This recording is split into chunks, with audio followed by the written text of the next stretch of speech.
That open border policy is resulting in what I say second and third order effects. These are the effects of a bad policy that are creating havoc in this nation. It is creating a human osmotic pressure wave of people that are being used as pawns to overwhelm the system of America. Freedom and peace. It has nothing to do with religion. It has to do with being American.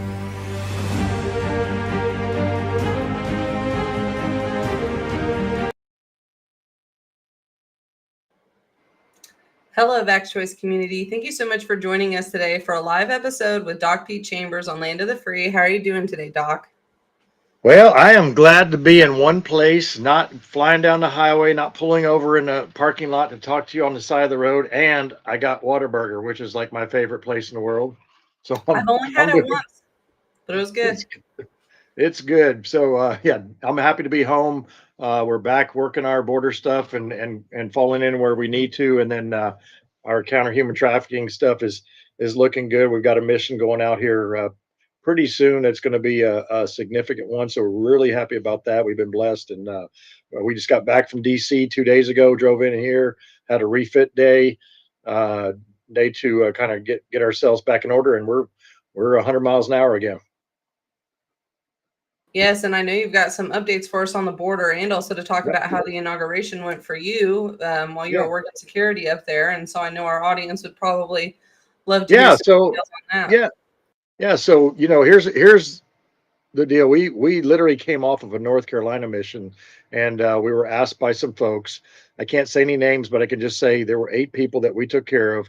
We made sure they got to where they needed to go, made sure they were safe, they weren't being targeted by anybody. Somebody posted a comment on one of my X things that I doubt President Trump is going to use you for security in DC.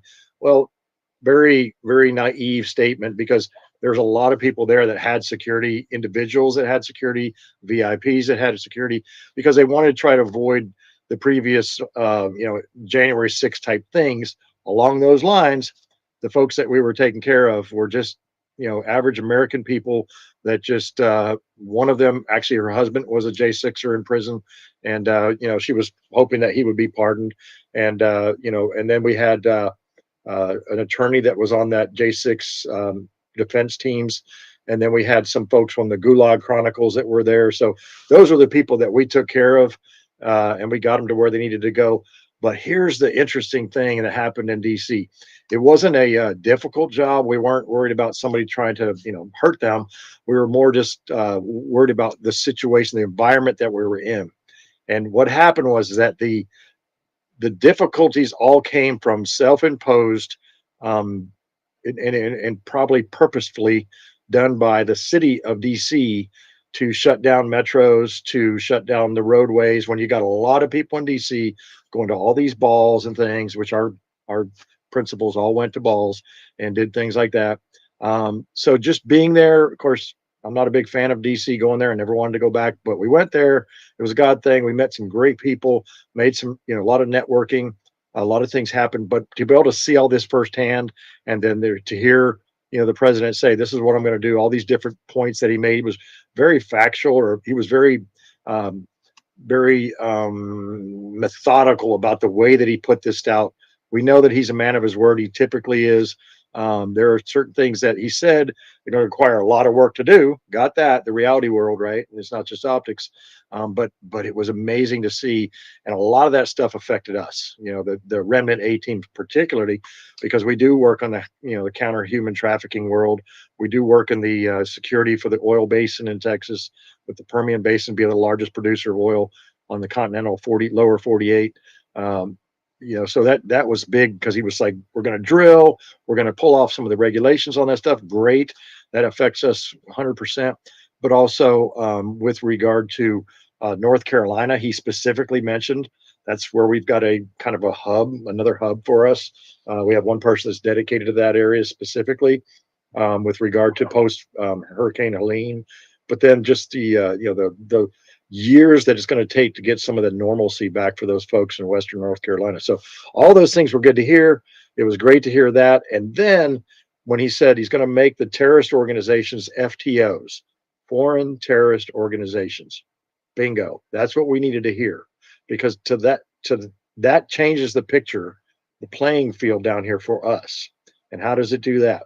Well, I've talked about this before: permissive and semi-permissive and non-permissive environments. So when you're at war, it's a non-permissive environment. You can't go down to Whataburger and get you one of these, right? You just can't do it. So it's a non-permissive environment. Semi-permissive, it means it can be dangerous. Well, the border has been, at least for me on the border down there in the last 3 years working it. Um, it's a semi-permissive environment, meaning the cartels had have a lot of freedom of movement. They can do whatever they want. They go where they want to go. They can be kind of obvious about. I mean, I've seen cartel members with bumper stickers on their trucks that says, "I'm a member of Cartel del Noreste," by just knowing what their symbols mean. So now it's they're not going to be as bold. It was pretty brazen before. It was like when you went to San Antonio and you went to the convention center where they house a lot of folks that come up from the border. It's like a job fair out there, just waiting, cartel guys waiting in their vehicles, picking up guys to go to work for them. So now it's going to be a different picture. They're going to have to go, they're going to have to go back to where they were in the shadows, which makes them. It's some people would think it's harder to find. It's actually going to be easier to find them when they're coming across just blanketly mixed in with tens of thousands of people coming across the border. It's hard to find that needle in a stack of needles. Now we're literally going to be able to go back to what we know how to do, which is find people trying to hide, which is so much easier. It seems counterintuitive, but it's a fact. So that's a good thing. And then the fact that currently this morning I went in. I've been on the road a lot, so my hair was growing long. So I went in and got a haircut, and I'm sitting in there and I could hear. I know choppers when I hear them, and I know the specific types by their sounds just because I've been around them so long. And I'm sitting there and I'm thinking, yeah, that sounds like UH-60s, which are Blackhawks, and it sounds like a bunch of them. And they're flying over us. Well, the lady that was cutting my hair, she stopped, looked at the window, and she's like, "There's a bunch of helicopters. They look like black helicopters." I'm like, "Well, they're actually dark green, and they're Army helicopters. They look black from a distance." She goes, "Oh, okay." I said, "That's coming out of Fort Hood, which was north of us, going south to the border." Well, the president just said he's sending 10,000 more troops to the border. Bingo. So those things are happening. The other thing we saw was vehicles as we were driving in from out east. We were seeing convoys with military convoys with trucks on transport carriers with the flatbeds. So we saw a lot of APCs, armor personnel carriers. They were coming down to the border. Humvees, they're coming down to the border.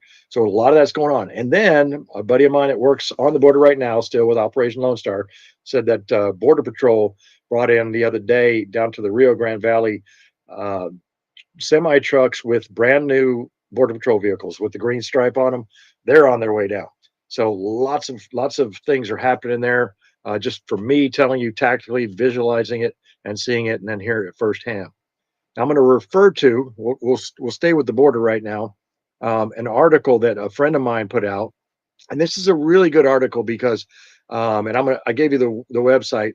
That article, if you want to pull it up, written by a guy named Maldonado, right? So he works on the border, or he did, Border Patrol kind of guy. And there it is right there. That's the article. I'll be referring to that. I'm not going to read you the article, but I'm just going to tell you some of the salient points of it because it is important to understand that this guy Joel Maldonado. You can follow him on Twitter. It's Maldo Nation 1 with the number 1, Maldo Nation 1. He's a good guy, and he's part of a group that I'm going to chat with. But with Trump coming in, he talks to it here. This is for all of us that are on the front lines of this fight down here. This is a huge thing. What happened?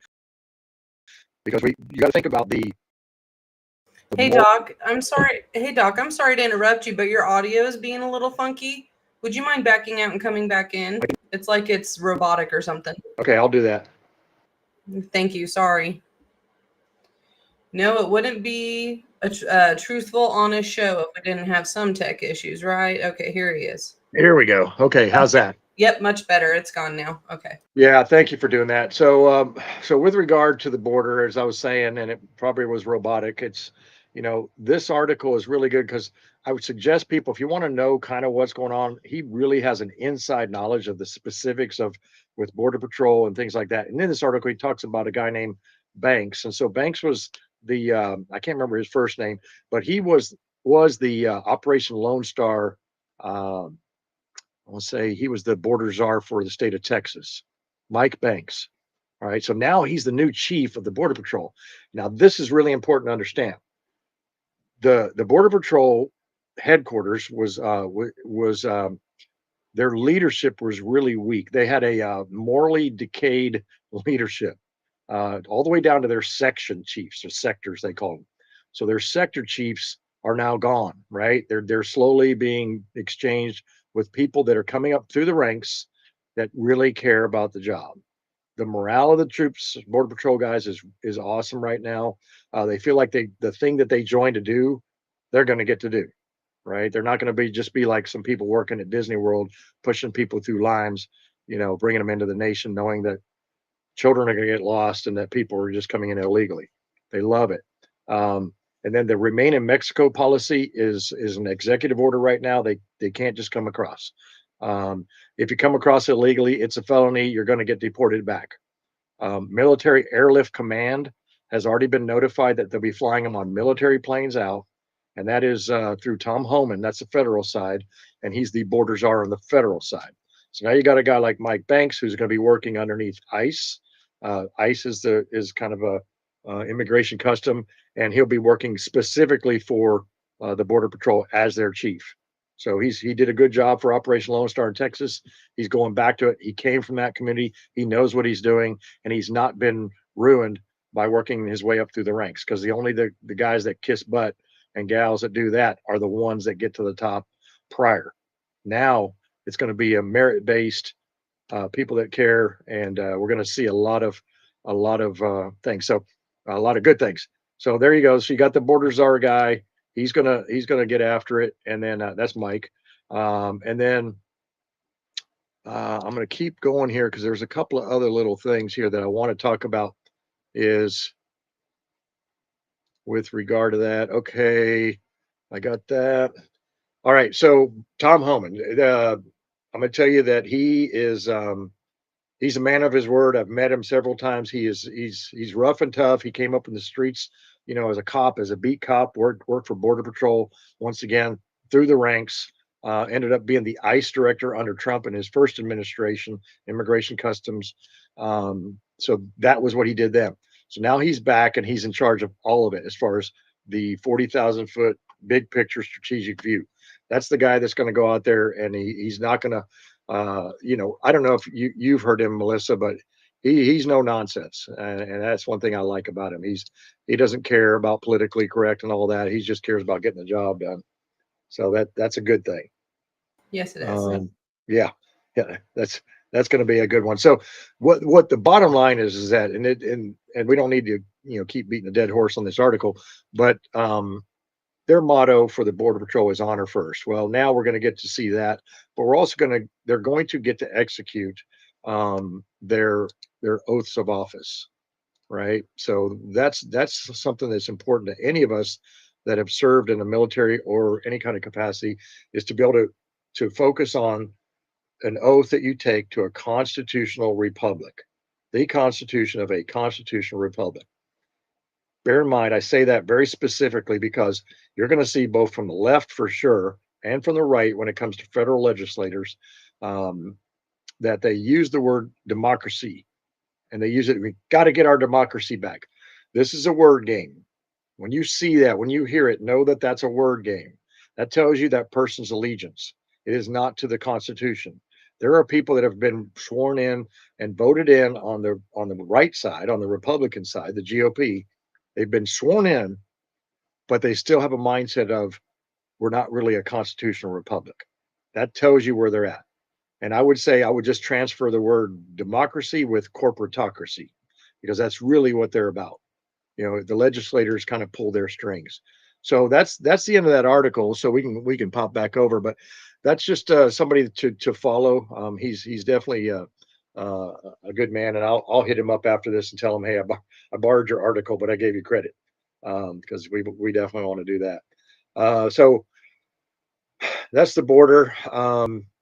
There was some more things that are going on for us specifically now, and I'm gonna kind of dive into that a little bit.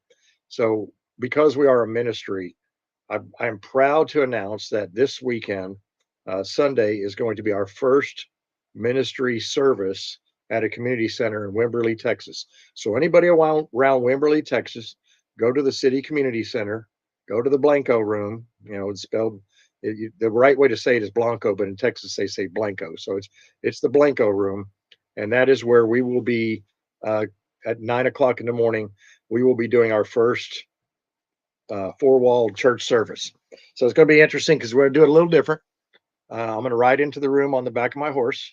I haven't told them that yet, but I'm going to get somebody to get me through the big doors, and we're going to just duck in and come in and walk around a little bit. Hopefully he doesn't, hopefully he's been cleaned out before he gets in there, but if we have to get a shovel out, we will. But we'll ride in, hop off the horse and jump in. And it's a symbolic reason for that. But we're excited because that's going to be the first time that we've done services out in the field. We've been in the back of a pickup truck, praying for people and doing all that kind of stuff. But this is going to be the first time that we're going to present the gospel. I'm just going to start at Romans 8. All right. So bear in mind that I know that y'all wanted a border update, and I'm going to continue on in just a second, but I want you to hear a little bit of if I can find it. I may not have it here of my talk. Here we go. Okay, stand by. I'm not going anywhere. I know that we okay, here we go. So the Romans 8. And I'm just going to start off with a little bit of it, and then we'll cut back to the border, like I said. All right. Romans 8, in the beginning of our faith and all this, these guys went out 2 by 2. They were called disciples, right? And so you had the main 12. Now Judas was a bad guy. He ended up getting kicked off the team. So you had to bring in another guy. So they bring in Paul, but that was after Christ had already been crucified. But here comes Paul. He's one of them. Well, Paul goes out and he starts evangelizing to the world, the utmost. Called evangelize to the utmost, the Great Commission.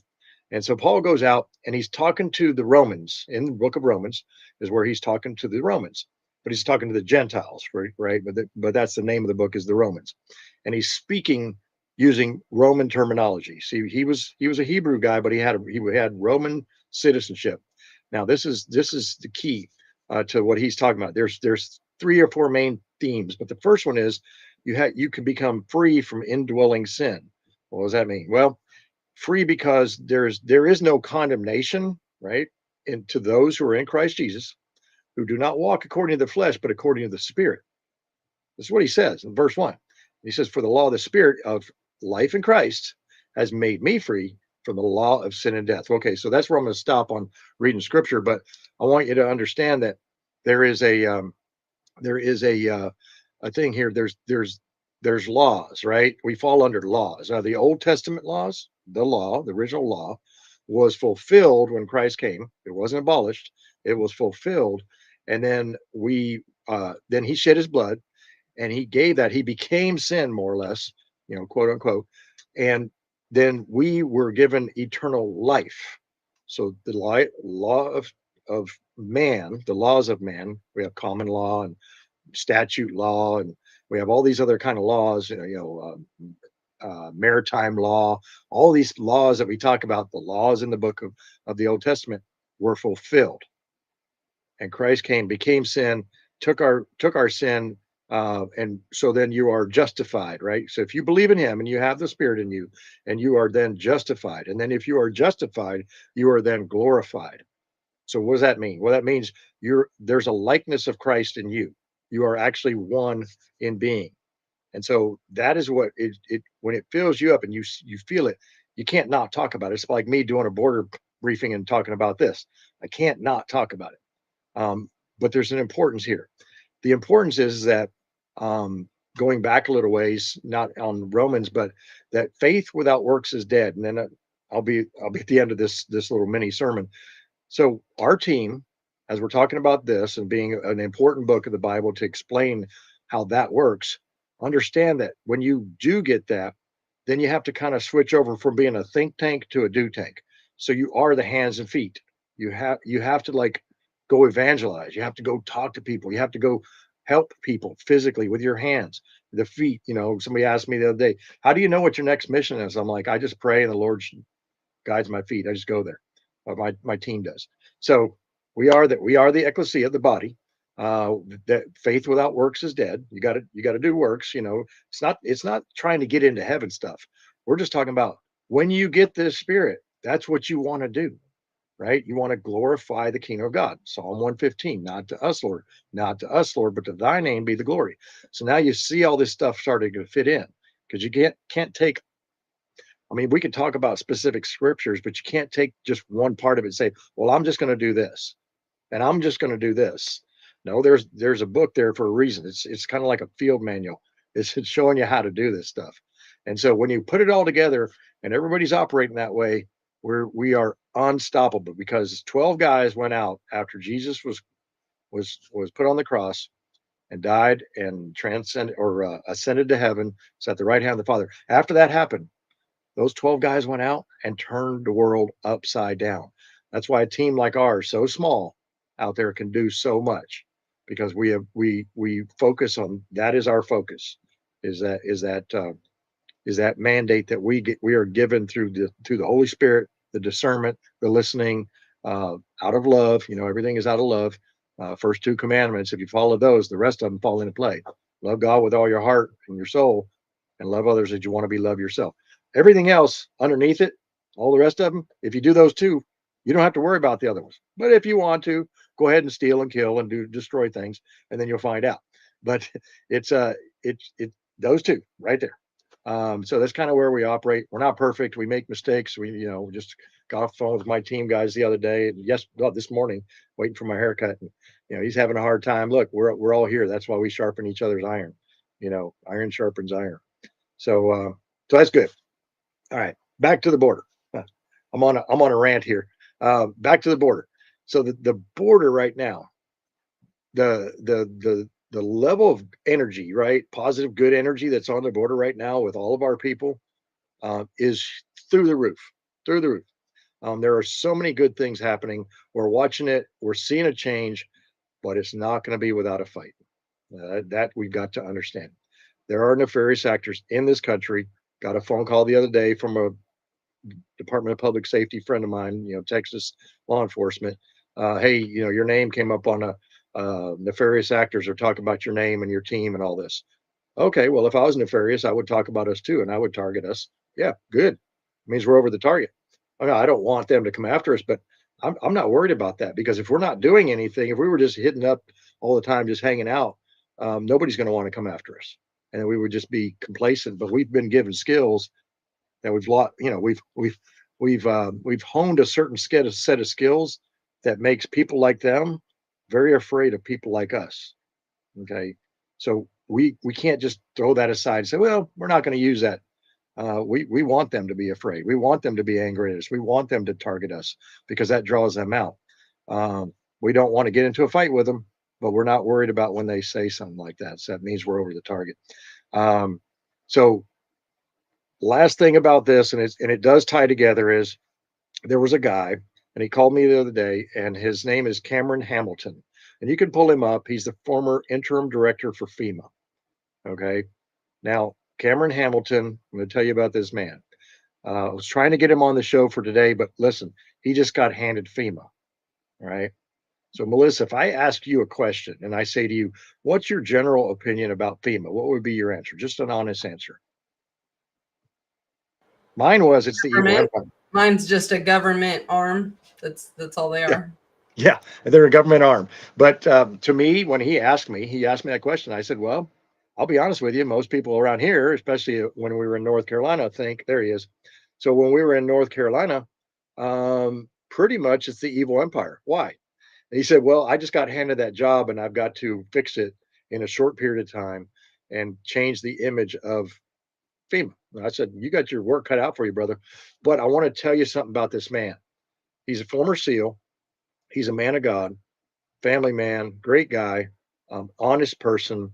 And his intent was, and he's been working days and nights right now, and just in the last 3 days of having this job, to turn this thing around.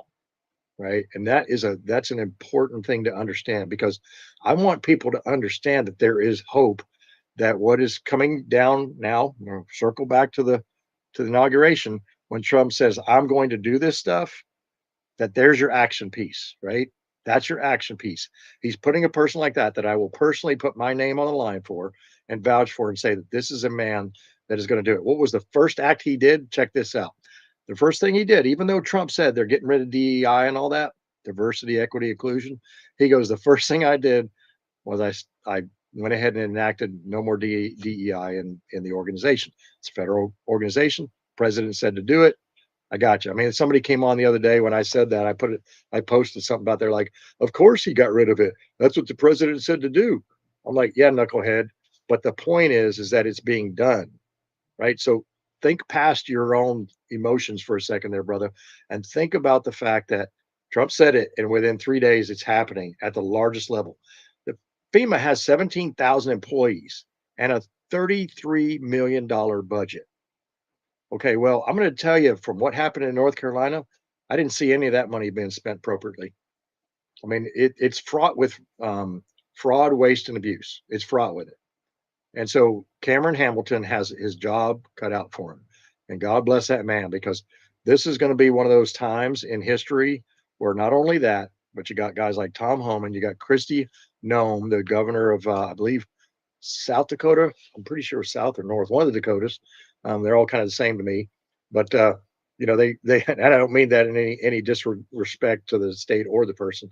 I've met her one time on the border, real just in passing, shook her hand, said, "Hey, welcome down." But she brought some troops down and actually helped us at Texas Military Department with some South Dakota, I believe, troops. So you got her in there. This is a person of honor, and they're going to be going pretty soon to North Carolina to tour out there. So, in North Carolina, folks on here listening, understand that those two people are coming down there to hear your stories. They don't want to hear her and Cameron Hamilton. They don't want to hear the dog and pony show stuff, the bright, shiny stuff. We don't want to just walk into Asheville downtown, which is like Portland, Oregon, or Austin, Texas, the artsy fartsy folks that, yes, they got hit by it too, but the ones whose towns were completely wiped out, they haven't seen a single FEMA person down there. All right. And we're months out from that thing now.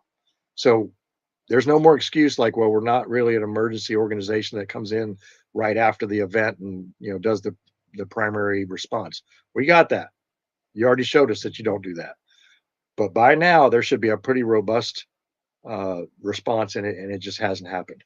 The other thing that's going to happen is North Carolina folks, particularly listen, is that the regulations that were put upon you by your own state. Okay, this is your governor, not your lieutenant governor. Good man, Robinson, but the governor of North Carolina.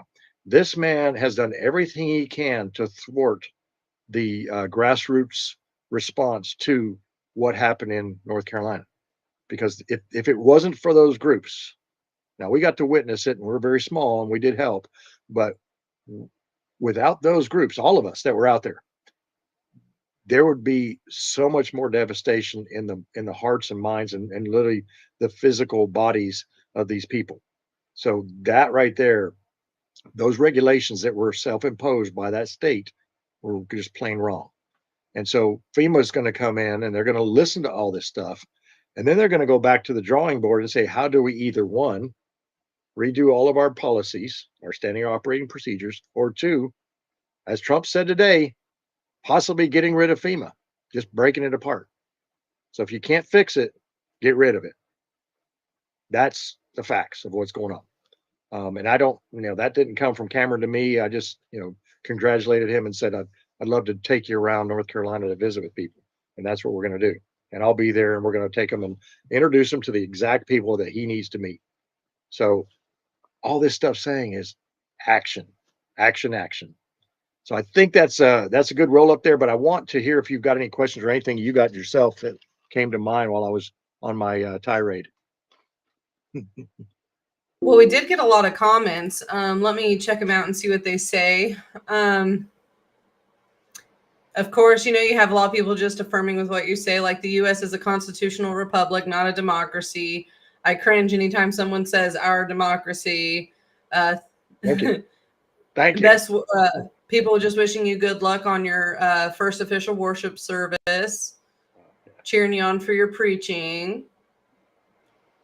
K Pete 27 says, "Hi Doc, hi Melissa. I grew up in South Dakota. They are different."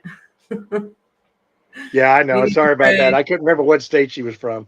And they are different. I went hunting in is it Pipes, not Pipestone, somewhere. I did a pheasant hunt out there, and right across the border from Minnesota. Beautiful place. I mean, it's just amazing. I drove through the state once. Yeah. But okay. Yeah, so trying to think of what else. Any other Well, comments there or questions? well, I have a couple. Like, so I'm already seeing all the propaganda over, showing the photos of the crying migrants at the border wall, all the different things with Trump sending the troops there. People are saying that Trump sending the troops there and also claiming the Mexican cartels as a foreign terrorist organization is just going to get us into war with Mexico. It's going to look like we're trying to start problems with Yeah. them. Oh, did I lose you, Doc? Uh-oh. I think you're frozen. Oh, there we go. It's coming back around now. Okay. Yeah. I Okay, don't know there we what's go. going on. Yeah, I'm in a Could you hear everything I different place. said? Yeah, I heard you. So no, we won't be at war with Mexico. This Department of State, which is going to be Rubio, not a huge Rubio fan personally, but I believe that this may be a job for him that where he can go down there and talk to Mexico and work that out. Because if they don't, understand this, that if they don't, it won't be a war with Mexico, but we're not going to hold back going after cartels that are actively conducting an invasion on our border. Okay, Well, they are people are trying to compare it to the Middle East, like when Israel says they're going after Hamas and blow up public buildings like hospitals and schools, which the terrorists put them under those places for that reason. But they're saying it's going to be like that. Is that true? Is that an accurate portrayal? Well, no, it wouldn't be, because it would be much more surgical than that. We're not even talking about putting guys on the grounds with guns. We're talking about going after their financials, which you can do way more damage for. You don't even have to step into Mexico to do that, right? But we're not going to give the game plan, and I'm not the guy that's deciding it. But if I were doing it, which I've recommended to the governor of Texas before when he was down the border, the Republic of Texas has a constitution, right? And it does authorize to repel invasion. But if I were doing that, I would do more of a forensic type war, a fifth generation type war, ever before I went in and put troops on the ground. But as soon as cartels got inside our nation, or they started shooting at us from across the border, which has happened to me and it's happened to all of us that have worked on Operation Lone Star, there's been those things that don't make the news. I'm going to tell you that if that happens, then our counter snipers will take them out right there at the border, but it'll be very surgical, and it won't be blowing up buildings just because and trying to that's a genocide thing in my book. Innocent people should never be genocided. That's just, and look, it's not just against the Palestinian Muslims. There are Christians that live in that area. There are a lot of people that got hurt from that. That's not what this talk is about. But understand, we won't be doing that down there. And just for people, because I'm even still a little fuzzy on it. Sorry, there's something going on with my stream on my end. I hope you can hear me. But what does that mean that they've designated the Mexican cartels as a foreign terrorist organization? What does that mean? It has to do with spending, and it has to do with something called the NDAA, National Defense Authorization Act. So whenever you and it's spending and it's authorities. So what authorities you get to do something. So there's three different kinds. There's advise, there's assist, and there's accompany on the authority side of the house. When you designate something, that's all legislation stuff, and you say they're now a FTO, all right, that'd be like making them Al Qaeda or Taliban or one of those things, then those organizations, then that allows for a different type of spending, a different type of authority, and a different kind of rules of engagement. So then it would allow you then to go in and do what you need to do surgically. If a cartel, for example, and they have done this is one of their big things they do, they kidnap people for ransom. Okay, so now if a cartel group is somewhere and they get targeted and they figure out where they are and they're holding a hostage, then we by just designating them FTOs can launch a hostage rescue team and go get them. Right, which then would put them in a little more fear to keep them from targeting people. It may take one or two of those rescues for them to quit doing that. All right. There have been people taken from the United States and brought down there, and then for ransom or whatever. People at That resorts. We've always heard, you stories. that can happen, and I have heard at least one or two that were more along those lines. Yes. So those kind of things, but I think that's just a drop in the bucket compared to what you can do when you go after their money and you shut that down. They can't operate. They can only operate so long, and they don't have funding, and they fall off the radar. They just do. So that is a better approach. But I know that they know this, and they're gonna be probably already starting it right now as far as investigating those things. To put the full force of the Department of Justice on that kind of task versus going after Americans for being at January 6th, I think that's a better idea. Yes. I've seen some really disgusting things on the TikTok world. I'm on it mainly for recipes. That China makes my phone. I'm going to look at the app for my short, easy recipes. But there's just been some gross stuff coming across my feed. Like this girl said, America's going to F around and find out because the cartels don't play. Better not threaten them. And I'm like, what? Well, understand what that is. When somebody does something like that, just keep this in the back of your mind. Anytime you read something that's trying to generate an emotional response from someone, sometimes that's somebody trying to play people. They might not even be some girl that's mad or she's on. Wants the likes, the views. Whatever. These are trolls that are probably paid to incite division, right? To incite some emotional response. So most of those things, just you look at it and laugh, really. I mean, more than anything. But that's probably what that is. But even if it was some knucklehead that's on the side of the cartels, if you truly believe that the cartels are stronger than the federal government's ability to truly, because I came from that world. If you want the full weight of the federal government, the cartels were nowhere near the size of the whole of the Taliban in Afghanistan when they were in their day. Yet a few teams of Green Berets went in there and in weeks decimated them. Yeah. So that's not even a thought process. If you unleash that on, so that's just probably somebody trying to instigate something. Yeah, most likely just wants the views in the argument because even bad, like they say, bad press is good press. Because it still puts your name out there. We did get a comment from someone. I'm sorry if I say this wrong, but I am goo. I don't really know, but they commented on Clout Heaven and said, Doc, what are your thoughts on Trump merging mRNA with AI? Wow. Yeah, I don't trust AI. I don't use AI. I don't read AI. I personally, in my discernment and spiritual side of me, says that this is something that is not of God, the way that it can be used. Now, anything can be used. I mean, music, we can listen to music that's, that doesn't incite a mosh pit, death pit. I mean, and it's probably okay. But there is a way to use, we use it, we call it, what is it? It's there's a different term that we use when we use, it's a program that uses cognitive, not cognitive, it's a learning program. It learns. Okay, so if I wanted to identify certain patterns of life, I will use those programs. Now, that's not my specialty, as you can tell. I can't even remember the name. But the point of it is that these devices, let's say forward-looking infrared system that can tell the difference between somebody carrying guns and somebody carrying packs of fentanyl, this kind of stuff exists, and we can use it because it's always machine learning. I think that's what they used it on the border. So it's always learning. So it is a form of AI.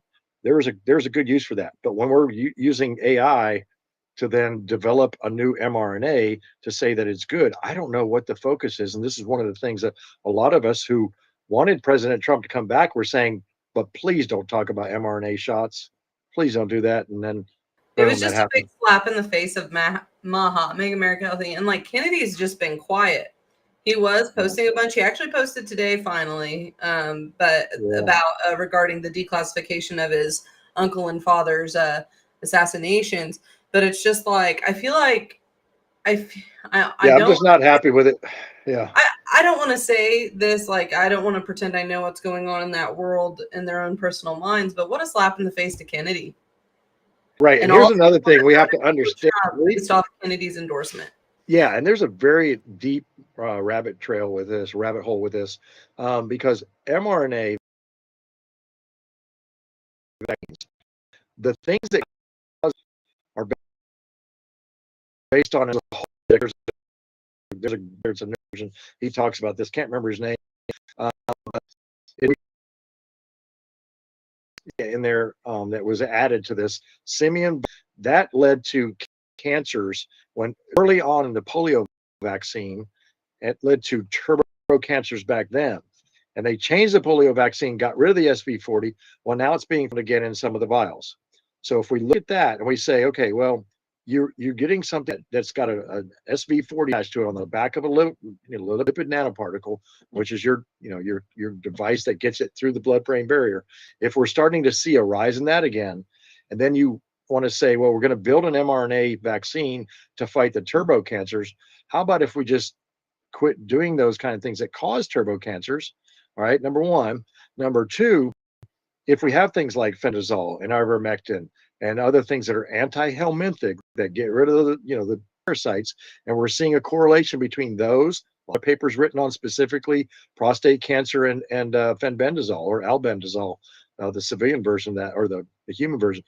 If we're seeing that, these papers are being written, and we're watching people get healed up using that red light therapy, which is photobiomodulation, and also with wavelength therapy, frequency type therapy. If we're seeing that, and there's ways to cure these cancers, we don't need to go to something that potentially, and especially fast tracking it like warp speed, potentially cause more cancer. We just don't want to see that.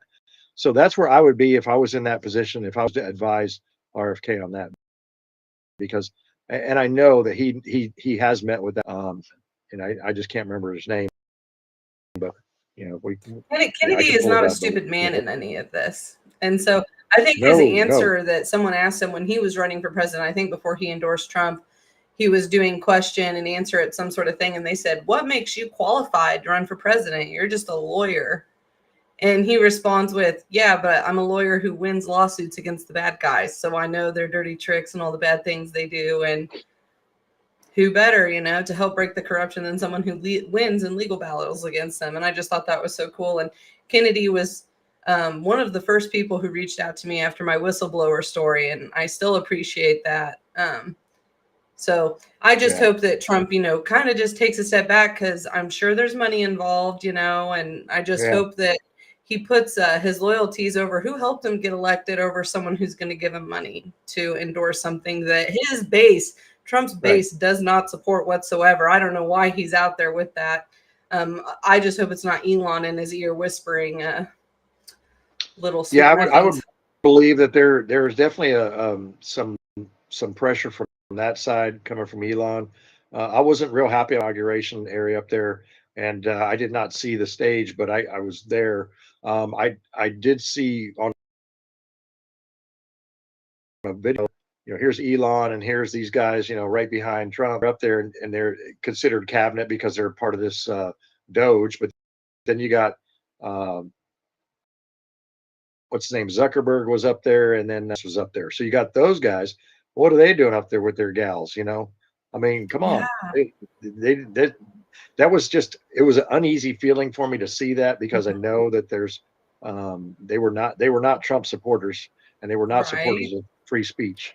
So they suppressed information that would have helped him win 2020, or would have, at least not make us all look crazy and conspiracy theorists. And they put Kennedy behind Bezos, and I'm just kind of like, we don't like these people. I feel like Trump's a little out of touch in that aspect with his fan base. And we had someone on Truth Be Told earlier this week who actually is working with the Trump administration, and he said Trump thinks basically in Trump's mind, he thinks it looks cool having these billionaires up there. And I'm like, not to his base though. And someone needs to tell him that, because, and maybe he said, I wonder, is sometimes is Trump a little bit narcissistic? He cares more about that than I'm gonna be. I don't know. Yeah, I mean, I used to think that, and I don't know. I don't know him. I mean, I've only briefed him once. I I can't think tell he's you. definitely humbled himself a lot, but it's just why would you put these billionaires who your fan base does not support in front of like Kennedy and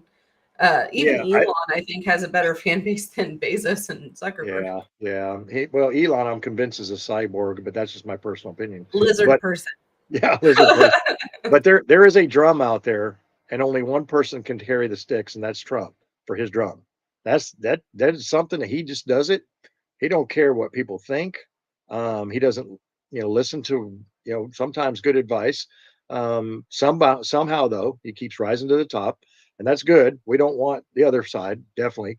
Um, it's he's a human being. He's allowed mistakes, and that to me is a mistake with the mRNA thing. It's just get off of this. Everybody's tired of it, and that's what this doctor said. That was Mhm. was had blown the whistle on essentially the the combination of the 1960s MK Ultra with the advance of mind control and things like that using electromagnetic frequency, which is another thing that I appreciate the owner of CloudHub, CEO of CloudHub, Todd Callender, because what he's done is he's created Project Archimedes, which is to go after the 5G, electromagnetic frequency war that we're experiencing there, because that class action lawsuit is going to be worldwide.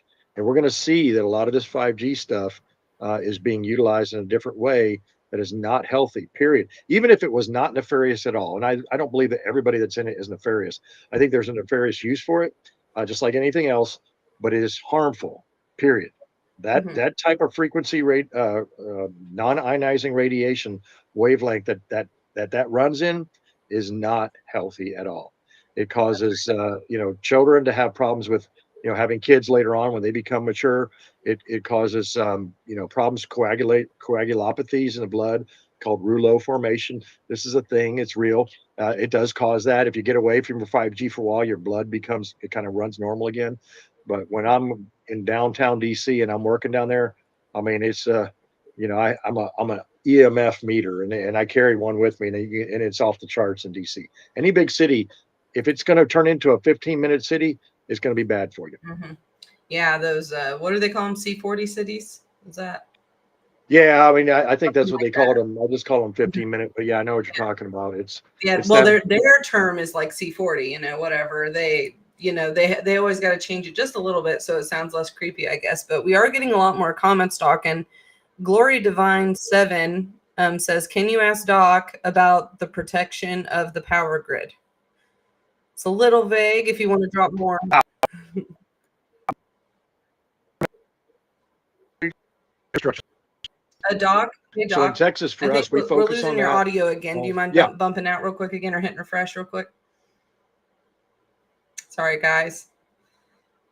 I want you to be able to hear his answer to you. There you go. Now, there you go, Doc. okay, so that's an important question, and it's important to share what I know and how we deal with it at the level. Next for us is the so so we provide security, or one of our guys has a company, and it's for the Permian Basin, but also for some of the critical infrastructure pieces. That's the transformers, things like that. These are very, very, very um, easy to attack. They're not guarded 24/7. Yeah, there's cameras, there's a fence around it, but these things, it wouldn't take to time and how much of a grid, what device they use. That is a concern. It is definitely being looked at. Army North, did a study on that, and it was grid sector went down. A large city, 72 hours, that city would be in complete chaos They, because you wouldn't be able to get. I saw something that said 90% of the U.S. population would die without 9 months of electricity. Oh, as a nationwide thing, yeah, it would depend Yeah. on the time of year and all those things as well. But it would be a large problem. It would no, we are not made well. We were made to live out. I mean, in nature, we were made to do that, but we don't have the same skill sets nor the resources to do that now. I'm sure there are very few people out there that can go down, cut down trees, build a structure, hunt for their food, trap food, clean their Have food, access to clean water. cut it, Yeah. yeah, water, all these things to produce just to eat. They would have to stop everything else they were doing, their job and all that other stuff, just to survive. And if you live in cities, that's just not going to happen. So, and nobody's going to come running if a power grid's down because gas stations won't work. So that's Exactly. a Your scary electric thought. vehicles won't charge. That's a scary thought, but there are some really good people that are working on that with regard to Department of Energy, DOE. That's another thing that's been taken over by somebody good. I don't know.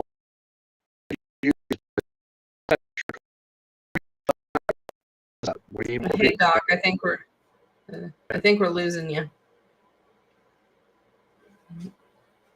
Oh darn. Sorry everybody. He's quick about coming back in though. Okay. okay. Okay, there we Yeah. go. Yeah, it's just I'm in a new place. It's a different Wi-Fi, so yeah.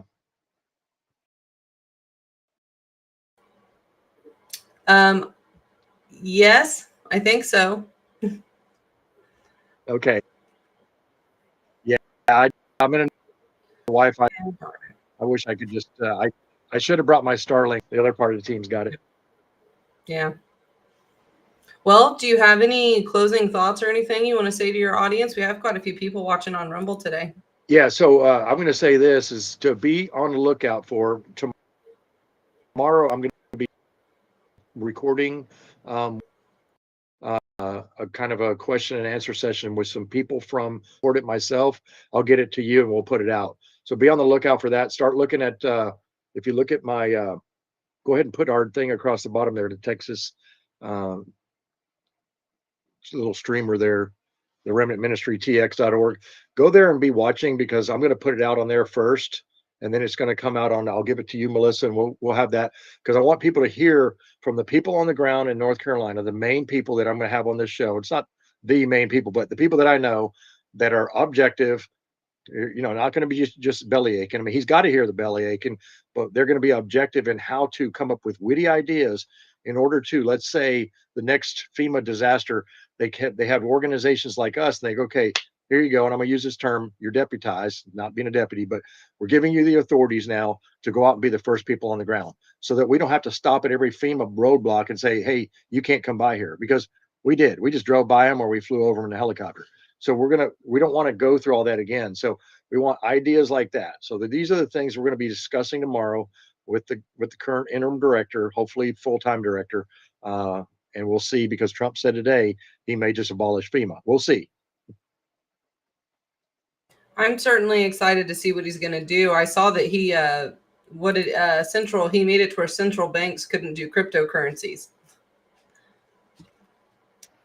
Yeah, I did see that, and that's good, because the central banks, that goes back to 1871 and the banking system and the Jekyll Island thing and all that. The world banks consider that they're the corporatocracy, that they're the leaders of the free world or the world, and that ain't going to happen. We haven't played cowboys and globalists yet. Yep, I'm curious to see what the next 4 years have in store, and I just hope, as long as God's will's behind it, whatever, who am I to discern what he's supposed to be doing and not doing? Yeah. So I just hope that it builds a better future for my children, and that's what I'm hoping for. For everybody out there, just just keep praying, keeping the remnant ministry in prayer. We need it. We're all over the place right now, but there's more people that are helping us. We're not the only thing, the only game in town. So we are now in an alliance. We call it a siege of SOTA. If anybody in the military will understand this, CJSOTF. We call it, Joint Special Operations Task Force, but in our world, we call it a Christ Jesus Special Operations Task Force. So we have this big group of people across the nation now, and we're networked pretty tight, and it's pretty impressive. And this has all happened in the last couple of years. It's just over the last 6 months, really, as to where we've really solidified and developed our operating procedures between us all. If you want to call it anything, even though I'm wearing a black one, you can call it the White Hats, because that's what it is. Yes, perfect, Doc. All right. Well, another good show like always giving some hope to people, pushing through the bull crap of the media. So thank you again. And everybody, if God so moves you to, please donate down at the link to support Doc in his efforts to better our nation.